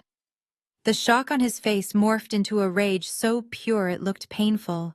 His face turned a deep, dangerous shade of crimson, the veins in his neck bulging against his tight collar. "You little witch!" he screamed, his voice cracking, destroying the dignified image he had spent 40 years cultivating. "You ruined everything." He charged up the aisle. He wasn't running like a father concerned for his daughter. He was running like a man whose investment portfolio had just caught fire. His fists were clenched. He was coming for me. I could see the violence in his eyes, the same violence that had slapped me in the library, magnified by 1,000 degrees of public humiliation. I didn't flinch. I didn't step back. I just watched him come. "Get her!" he roared to no one in particular. "Get her out of here before I kill her!" He lunged for the steps of the altar, his hand reaching out to grab my throat. But he never made it. Two shadows detached themselves from behind the massive floral arrangements flanking the stage. They were men built like mountains wearing dark suits that cost more than my father's mortgage payments. They moved with a speed that defied their size. One of them stepped directly into my father's path. He didn't push him. He simply became an immovable object. My father slammed into the man's chest and bounced back, stumbling on the uneven stones. "Step back, sir," the guard said. His voice was low, calm, and terrifying. My father looked up confused. "Who are you?" he sputtered, trying to push past the wall of muscle. "Get out of my way. That girl is my daughter. I have the right to discipline her." The second guard stepped up beside the first, crossing his arms. "You have the right to remain silent, sir," he said. "And you have the right to step back before we remove you from the premises for attempted assault." My father looked around bewildered. "Security!" he yelled, looking for the retired mall cops he had hired for the event. "Where is my security? They work for me now, Dad," I said, my voice amplified by the microphone I had just picked up from the stunned officiant's stand. My voice boomed over the speakers, causing a few guests to jump. The feedback whined for a second before settling. I stood at the podium looking out over the sea of faces. I saw my mother in the front row clutching her pearls, looking like she was about to faint. I saw Bianca still standing in the wreckage of her dress, sobbing silently. And I saw the hundreds of Atlanta's elite, their eyes wide, their phones raised, recording every second of the downfall. I tapped the microphone. "Testing," I said. "Is this thing on?" "Good." I looked down at my father, who was still being held back by my employees. He looked small. He looked powerless. For the first time in my life, I wasn't afraid of him. I pitied him. "I know you all came here for a show," I said to the crowd. "You came to see the merger of two great families. You came to see wealth and power and love. Well, I have good news. You are going to see a show. But it is not the one you expected." I reached into the pocket of my ugly brown dress and pulled out my phone. I saw Preston flinch. He took a step backward, looking for an exit, but he realized too late that the garden was enclosed by a high wall, and the only way out was back down the aisle, past the guards, past the police I knew were waiting just outside the gate. "Since we are all here to celebrate the truth of love," I continued, my voice steady and cold, "I thought we should start with some actual truth. Because there are a lot of lies in this garden today. Lies about money, lies about identity, lies about who owns what." I turned to the massive LED screen that had been set up behind the altar. It was supposed to display a montage of Bianca and Preston's courtship set to a romantic ballad. Instead, it was currently displaying a screensaver of floating bubbles. I walked over to the AV console that was tucked discreetly behind a pillar. The technician looked at me, terrified. He didn't move to stop me. He knew who signed his check this morning. It wasn't Marcus Davis. I plugged the HDMI cable into my phone. The screen flickered. The bubbles vanished, and in their place, a document appeared. It was high-resolution, crisp and clear, projected 10 feet high for everyone to see. It was a diploma, Columbia University. The name Zora Davis was printed in elegant calligraphy.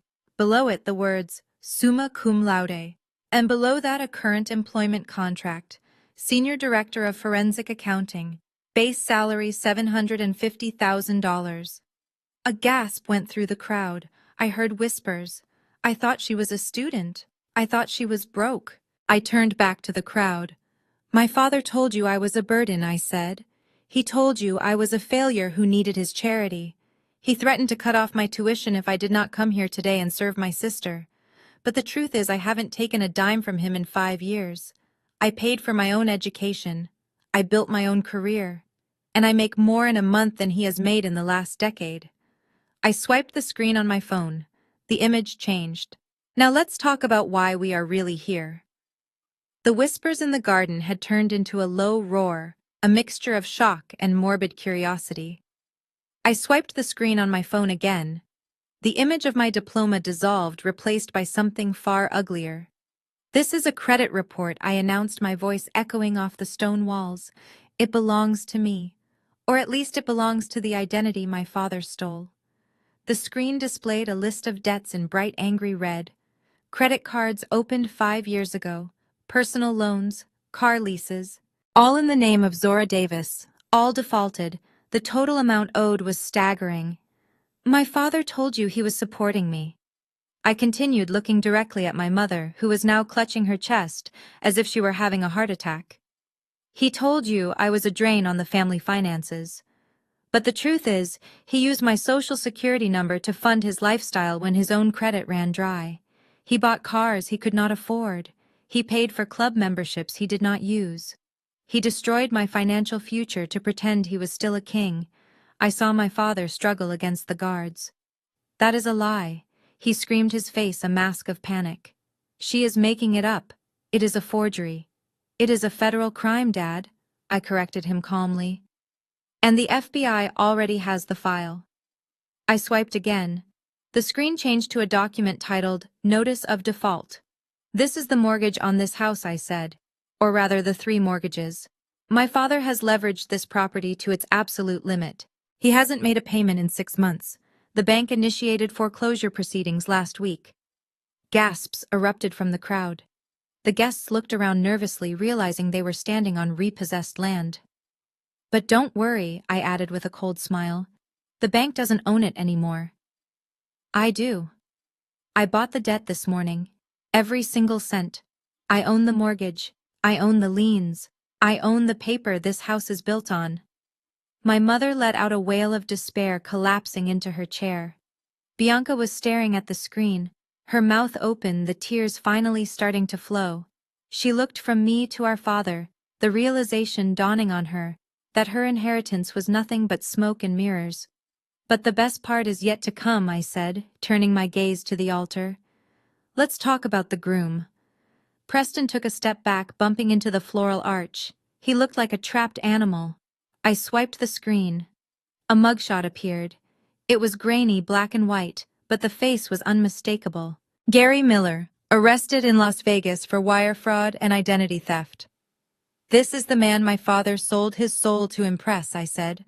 "His name isn't Preston, it's Gary, and he isn't from Texas oil money, he's from a trailer park in Nevada." The crowd erupted. People were standing up, pointing at the screen, pointing at Preston. I swiped again. A marriage certificate appeared. "Gary Miller and Sarah Jones. Dated 3 years ago. No record of divorce." Another swipe. Another certificate. "Gary Miller and Linda Smith. Dated last year. No record of divorce. He is a bigamist," I announced. "He is currently married to 2 other women. He wasn't going to marry Bianca today. He was going to stage a ceremony, get access to my father's remaining assets, and disappear with the wedding gifts." "Preston." Gary looked around frantically. He saw the guests turning on him. He saw the security guards blocking the aisle. He saw my father looking at him with a mixture of betrayal and terror. And then he saw the police. 2 uniformed officers and a detective in a suit walked through the garden gate. They didn't look happy. They looked like men who had been waiting a long time to close a case. Gary's eyes went wide. He looked at the wall behind the altar. It was high, covered in ivy, but it was his only chance. He didn't say a word. He didn't try to explain. He just turned and ran. He scrambled up the floral arrangement, knocking over vases of white roses, and clawed at the wall. "He's running," someone shouted. But he didn't get far. One of my security guards, a man who looked like he could bench press a truck, moved with surprising speed. He grabbed Gary by the ankle and yanked him down. Gary hit the ground hard, crying out in pain. The officers moved in handcuffs, glinting in the sun.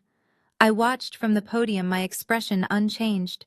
The PowerPoint of doom had finished its presentation. The truth was out. The lies were exposed, and the family that had tried to destroy me was now standing in the ruins of their own making.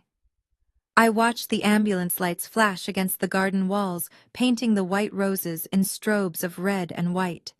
The paramedics had loaded Bianca onto a stretcher, her face still pale as death, my mother trotting alongside them, wailing about her poor baby. The guests had fled like rats from a sinking ship, muttering apologies, and grabbing their gift envelopes off the table on their way out. No one wanted to be associated with the disaster of the decade. The garden was empty now except for the debris of the wedding that never happened. Overturned chairs, the smashed cake melting in the sun, the torn train of Bianca's dress lying in the dirt like a white flag of surrender, and my father.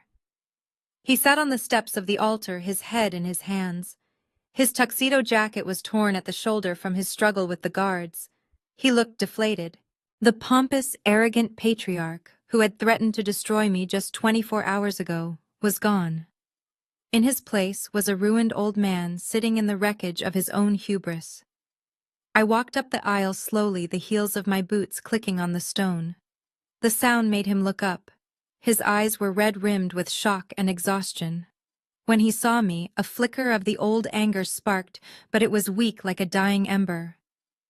"You," he croaked, his voice hoarse. "You did this. You planned this. You humiliated us." I stopped a few feet away from him, looking down. I didn't feel triumph. I didn't feel joy. I felt a cold, clean sense of completion. "I didn't do anything, Dad," I said calmly. "I just turned on the lights. You were the one living in the dark." He stood up, swaying slightly. "You are a traitor," he spat. "You are ungrateful. I raised you. I fed you.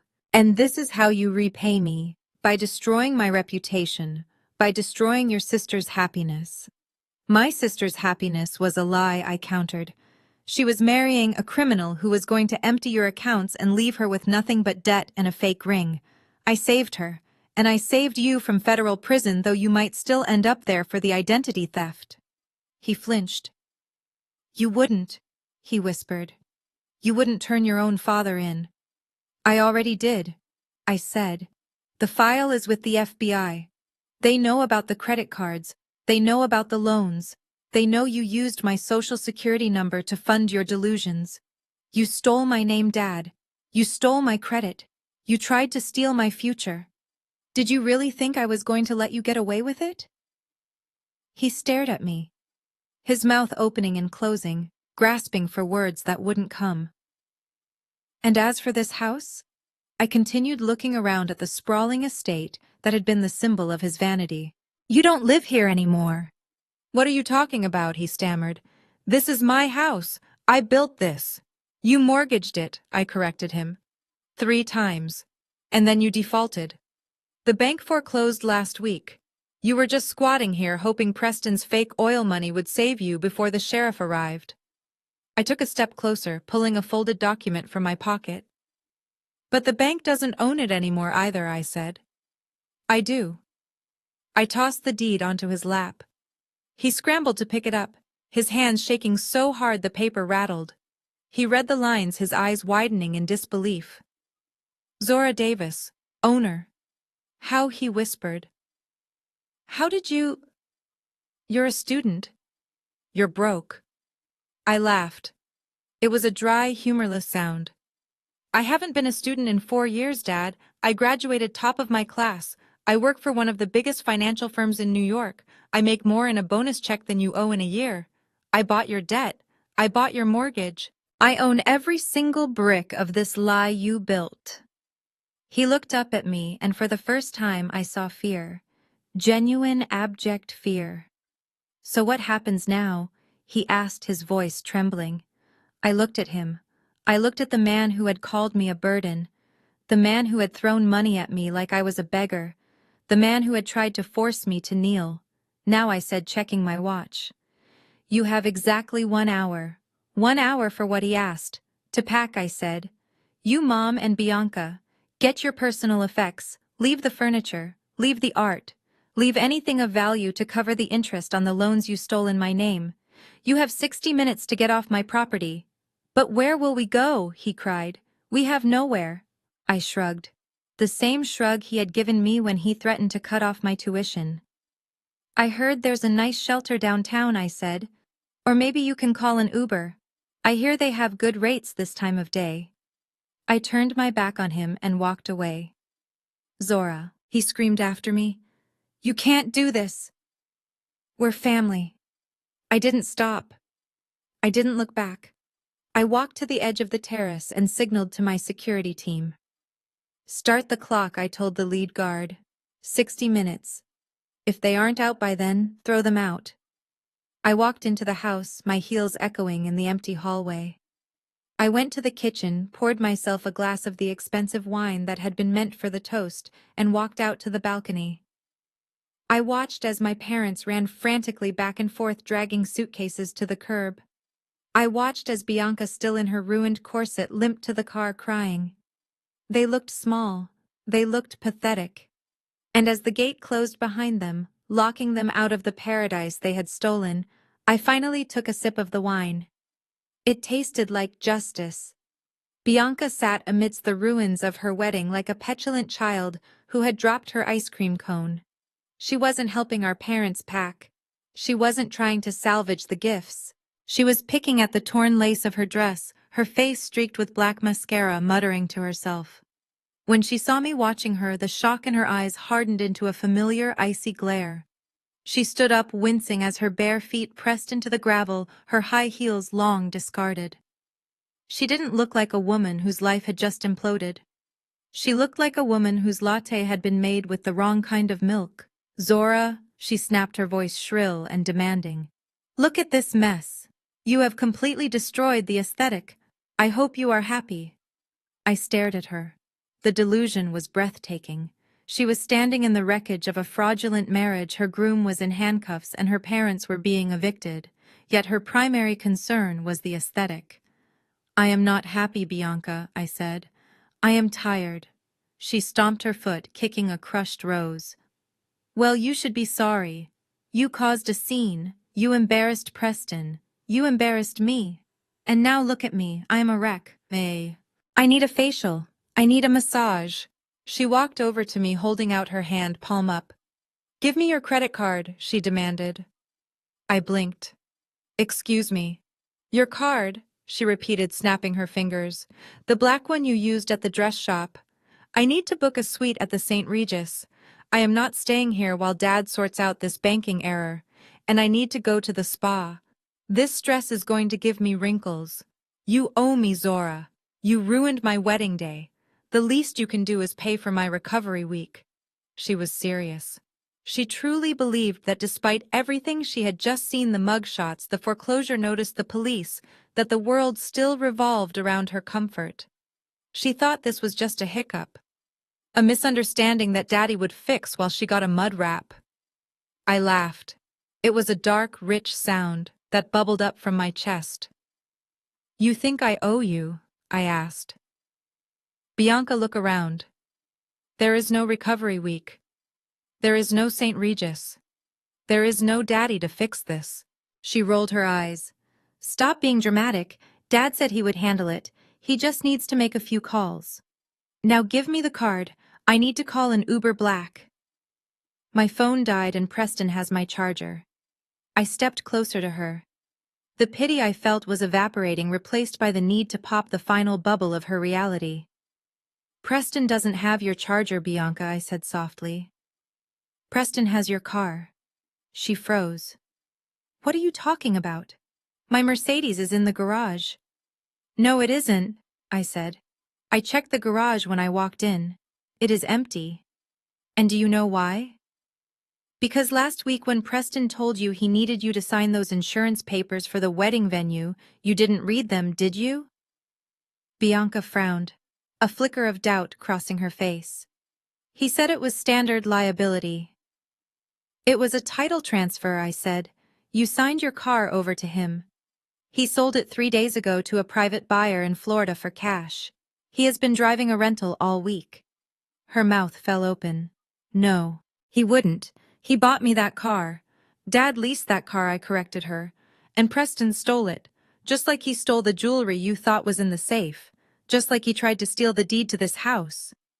I pointed to the ring on her finger, the massive glittering stone she had flaunted in my face for months, and that ring I added. Take it off. Look at the inscription inside the band. She hesitated, then yanked the ring off her finger. She squinted at the inside of the gold band. It says 14K GP, she whispered. Gold-plated, I said. And the stone is glass Bianca. It is worth maybe $50. You married a con man who stole your car, gave you a fake ring, and left you with nothing but a torn dress and a fake tan. She looked at the ring, then at the empty driveway where her car should have been. The reality finally hit her. The walls of her entitlement crumbled, leaving her exposed and terrified. But I have nothing, she whimpered, her voice trembling. I don't have a husband. I don't have a car. I don't have money. You don't have a home either, I reminded her. You have less than 40 minutes to pack your bags. And Bianca. She looked up at me, tears streaming down her face, ruining the last of her makeup. Don't ask me for a ride, I said, cold and final. I am not going your way. She screamed then, a sound of pure unadulterated loss.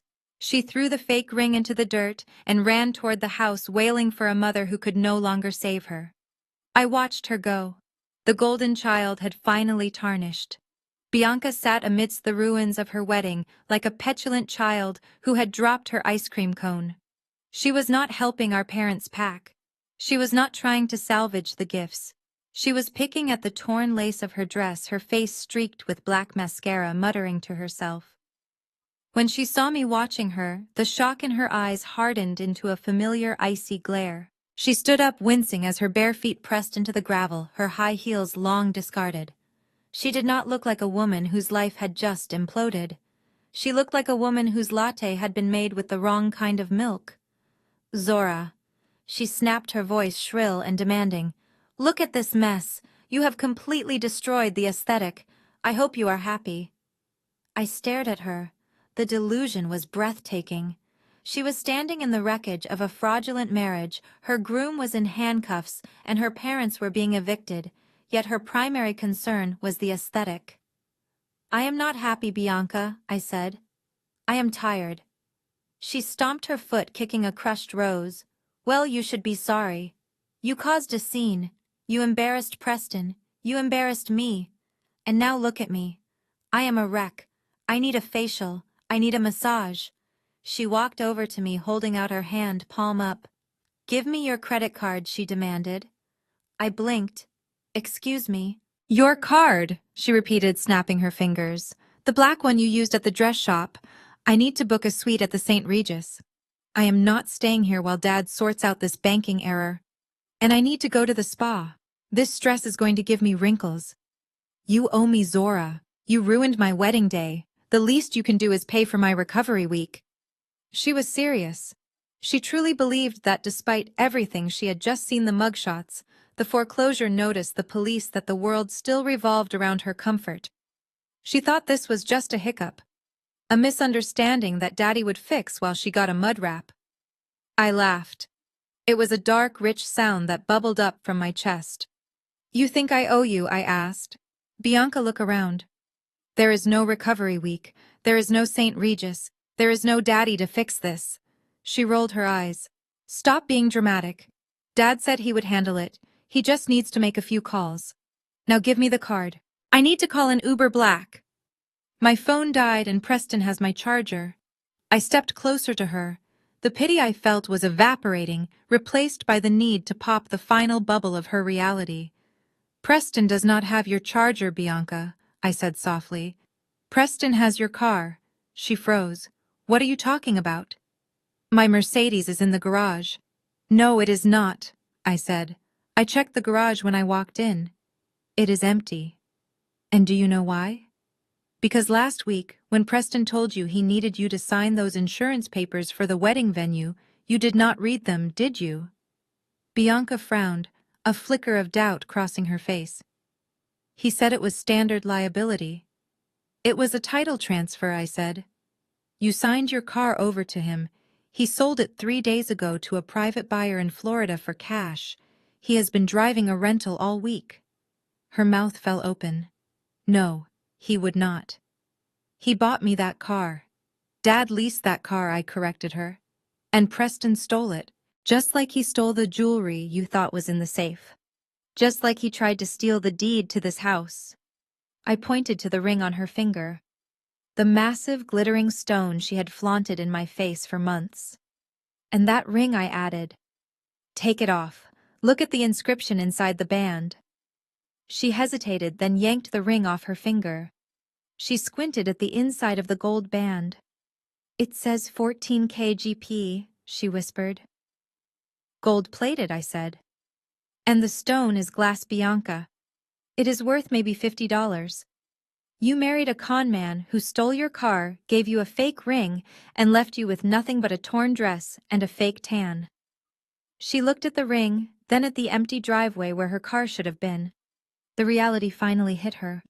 The walls of her entitlement crumbled, leaving her exposed and terrified. But I have nothing, she whimpered, her voice trembling. I do not have a husband. I do not have a car. I do not have money. You do not have a home either, I reminded her. You have less than 40 minutes to pack your bags. And Bianca.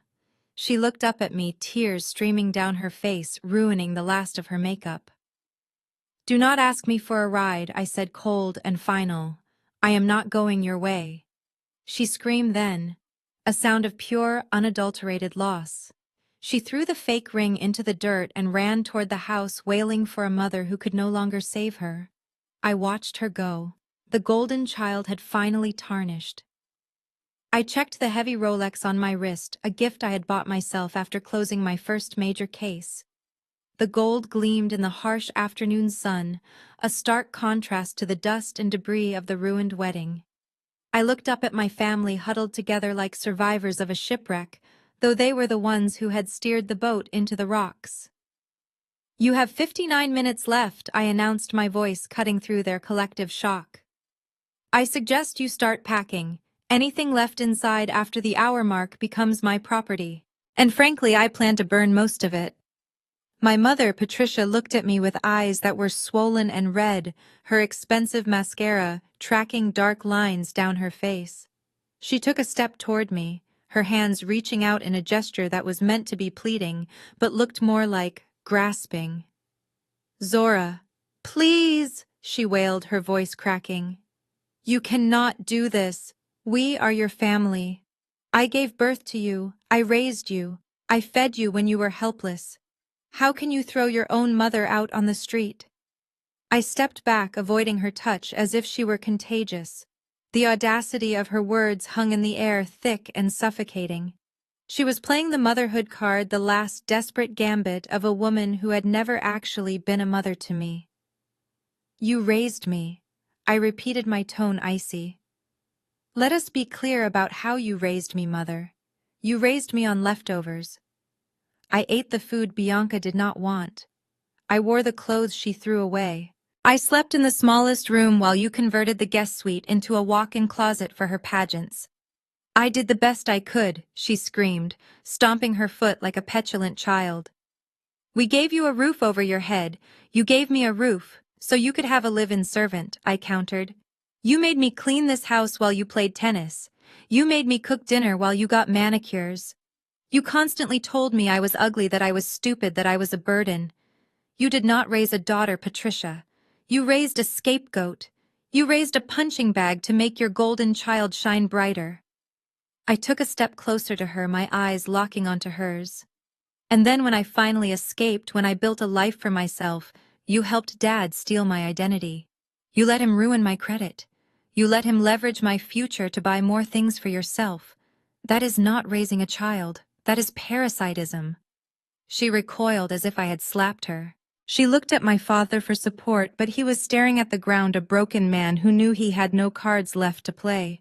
She looked at Bianca, who was still weeping over her lost car and fake ring. There was no one coming to save her. But where will we go? She whimpered, her voice dropping to a whisper. We have no money. We have no car. Preston took everything. That sounds like a personal problem, I said, checking my watch again. 55 minutes. Tick-tock.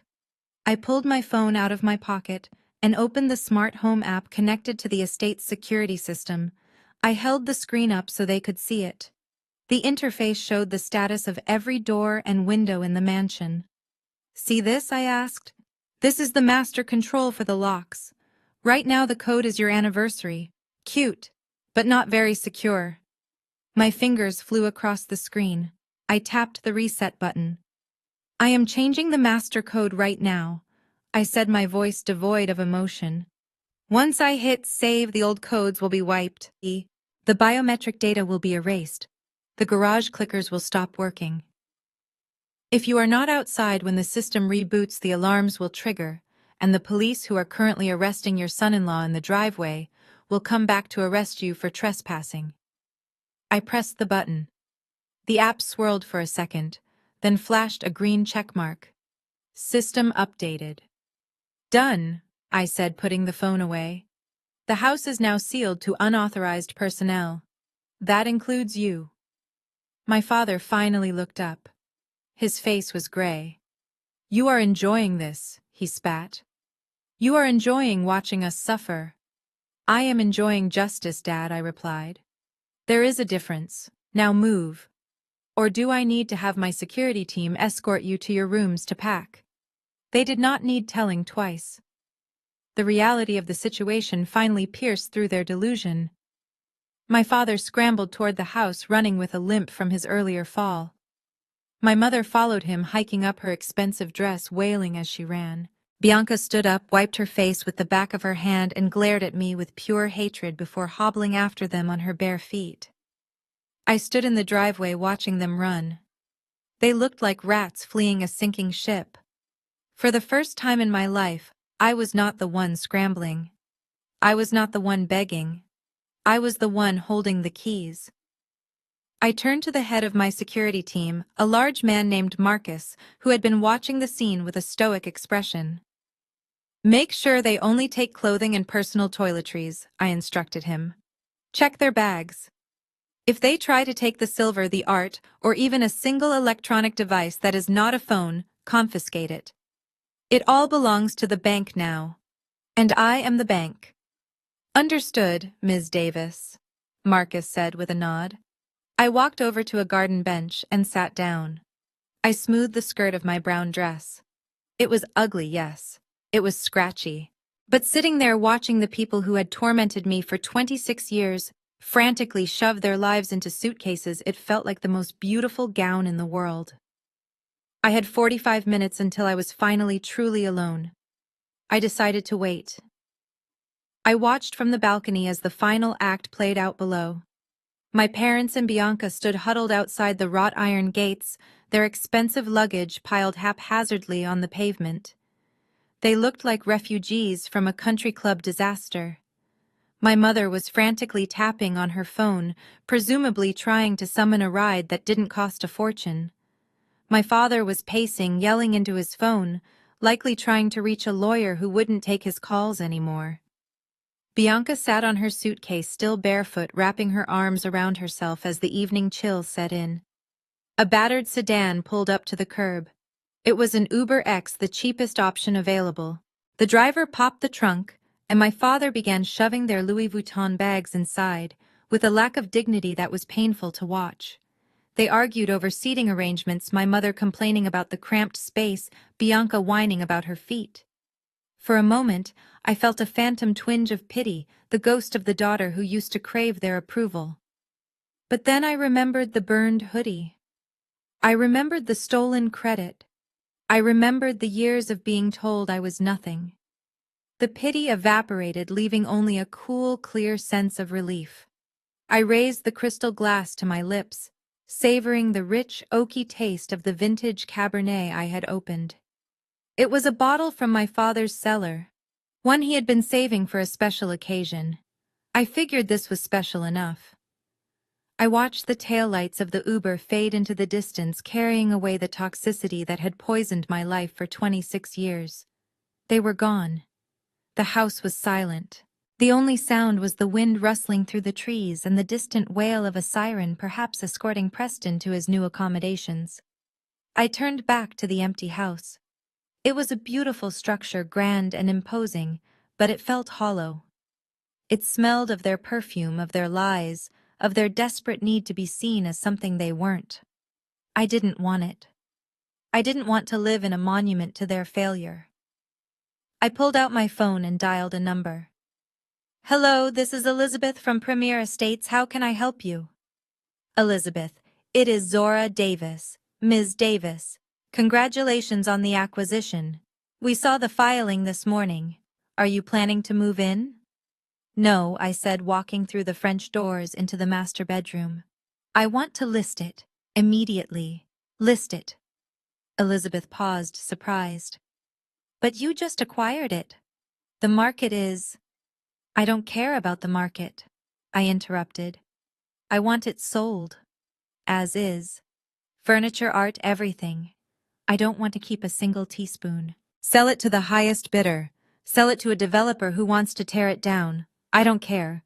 Just get rid of it." There was a silence on the line, then Elizabeth's professional voice returned. "Understood, Ms. Davis. We can have the listing up by tomorrow morning. What should we do with the proceeds?" "Donate them," I said without hesitation. "Find a charity that helps underprivileged students pay for college. A scholarship fund. Put it all there. Every dime. You are serious." "Dead serious," I said. "I want that money to do something good. I want it to build futures, not destroy them." "I will take care of it," Elizabeth said. "Is there anything else?" "No, that is all. Thank you." I hung up and looked around the room one last time. I saw the ghost of my father's arrogance in the heavy furniture. I saw the shadow of my mother's cruelty in the ornate mirrors. I saw the reflection of Bianca's vanity in the silk drapes. I walked out of the room, down the grand staircase and through the front door.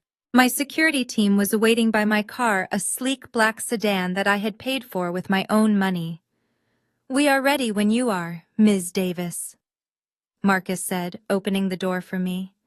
I slid into the leather seat, the scent of new car replacing the stale air of the mansion. "Where to?" Marcus asked. "The airport," I said. "I have a flight to catch. I have a meeting in Tokyo on Monday. And I have a life to live." As the car pulled away, I didn't look back at the house. I didn't look back at the gate where my family had stood just moments before. I looked forward at the road stretching out ahead of me. I was Zora Davis. I was a survivor. I was a success. And for the first time in my life, I was truly free. The weight was gone. The debt was paid. And the future was mine to write. The most powerful lesson from Zora's story is that your self-worth is never defined by your family's inability to see it. Toxic dynamics often rely on your silence and compliance to survive, but breaking free requires the courage to validate yourself. Zora proved that the best response to those who underestimate and abuse you isn't just anger, but undeniable success and independence. We learn that we cannot save people committed to their own delusions, but we can always save ourselves. True freedom isn't just about leaving a physical place. It is about releasing the need for their approval and walking confidently into your own future. If Zora's journey to justice and freedom resonated with you, please hit that like button and subscribe for more empowering stories.